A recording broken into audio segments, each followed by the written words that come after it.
Kwa Mheshimiwa Rais, hayo machache, naomba sana kwa heshima kabisa nikushukuru kwa hayo, na niombe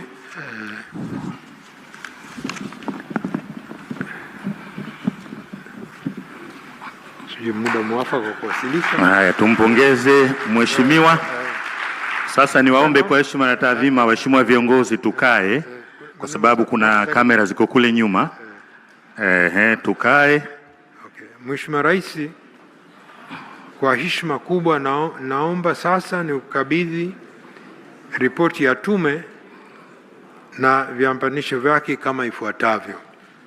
Kwanza ni ripoti kuu, pili ni muhtasari wa ripoti, mwenendo wa uchukuaji wa ushahidi ambayo una volume juzuu 2, viapo vya mashahidi affidavit ni juzuu nyingi za kila mkoa tuliotembelea, taarifa ya uchunguzi wa maiti mbalimbali na viambatisho vingine vya ripoti ikiwemo uchambuzi na maoni na taarifa zilizoletwa, taarifa ya uchunguzi wa kitaalam, nyaraka za rejea, ratiba ya utekelezaji wa shughuli za tume, orodha ya wadau wote waliofika mbele ya tume.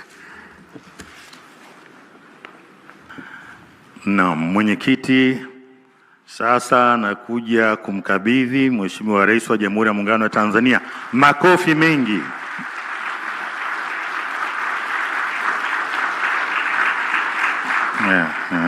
Alifanya wasilisho na sasa ameweza kukabidhi hiyo ripoti. Asante sana Mheshimiwa Jaji, tunakushukuru pamoja na wajumbe.